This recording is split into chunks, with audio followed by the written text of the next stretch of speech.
with Loudlight, here to talk about early voting and voting by mail. So what exactly is early voting and voting by mail? Early voting allows voters to cast their ballots before Election Day, either in person or by mail. Early voting in Kansas begins up to 20 days before an election. Early voters must present photo ID or fill out a provisional ballot and present photo ID before the county canvass. Vote by mail, or VBM, also known as absentee voting, allows voters to receive and submit their ballots through the postal system at a secure drop box or by turning it in at a regular polling place. VBM is extremely helpful for voters who will be out of state for Election Day or are physically disabled in addition to just being a convenience. For example, college students going to school in another state can still cast their vote by mail in their hometown. Early voting is helpful for voters who want to skip the longer lines of Election Day proper or can't make it to the polls for whatever reason. This may be your normal polling place, but it is always important to double check because counties typically have fewer polling locations for early voting than on the day of. So sometimes it can be moved to a more central location, such as a county courthouse or the election office itself. Currently, 97% of eligible voters in the United States have access to early voting, including all of Kansas. So who primarily votes by mail? Is there a political swing to early voting / VBM? Though it may shift a bit each cycle, there's little evidence to support the theory that mail-in votes have a consistent partisan lean in the aggregate. Generally, voters aged 65 and over are the primary users of mail-in ballots. White voters are also slightly more likely to vote by mail compared to Latino or African American voters. So where exactly did it come from? For that, we have to look back at history. In 1868, Kansas allowed soldiers to vote while away from home and have their ballots transported to the Secretary of State. By 1902, railroad workers could vote in any precinct and mail their ballots home.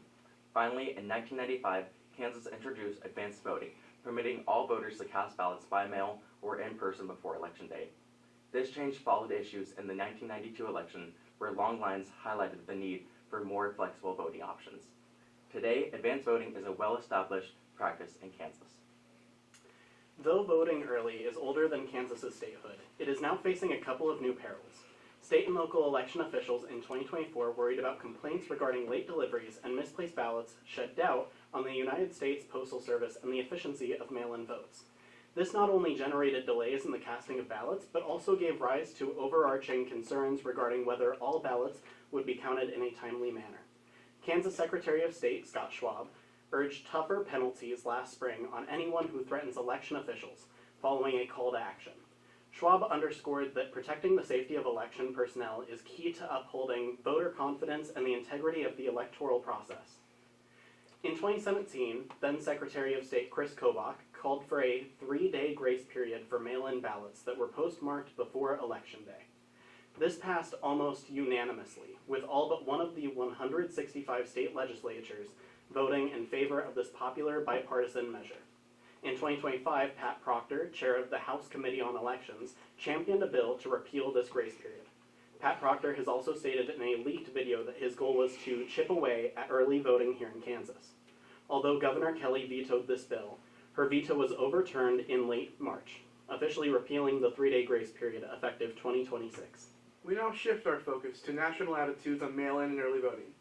It is clear that we're still watching a story still unfolding, a story shaped by sharp political divides, changing strategies, which uncover deep questions about democracy itself. In 2020, Donald Trump raised the alarm regarding mail-in ballots, citing that having them leads to crooked elections.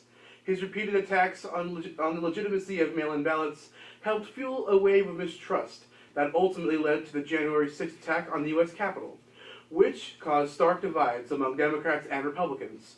The pandemic only intensified these divisions, with Democrats largely embracing early and mail-in voting, while Republicans opted to vote in person that year. On election night, early results favored Republicans, but as legally cast mail-in ballots were counted, Democrats surged ahead, further fueling theories and false claims of election fraud.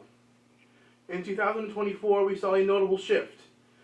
Trump reversed his stance on mail-in and early voting, urging his supporters to embrace these methods, which he once condemned. A major shift from his previous election. It is unclear what Trump will do in the future regarding mail-in voting and early voting, as the president has been giving mixed signals on the topic in the past 2 elections. However, Trump allies like Elon Musk have publicly stated that all voting should be in person, contradicting his PAC, the America PAC, during the 2024 election. In the meantime, mail-in voting has been challenged at the state level. In 2024, many swing states faced challenges and lawsuits regarding mail-in ballots. These challenges involved procedural issues, such as mismatched signatures, improperly sealed envelopes, and whether ballots arriving after Election Day should be counted at all. While these issues may seem menial, they strike at the heart of the trust in our electoral system. In short, mail-in and early voting remains under fire, caught between changing strategies at the national level and the never-ceasing challenges at the state level. The battle over how Americans vote is far from over, and the path remains more uncertain than ever before. The best way to implement change is simply by using our basic constitutional rights, such as that of petition, free speech, and protest. Since the legislature recently overturned the governor's veto and repealed the 3-day grace period, more videos of Representative Pat Proctor have come out where he states that it is, quote, too easy to vote and Kansas have, quote, too much time. Eliminating early voting would be a blow to voting rights and would impact 43% of Kansas voters, as over 500,000 Kansans voted early in the last election.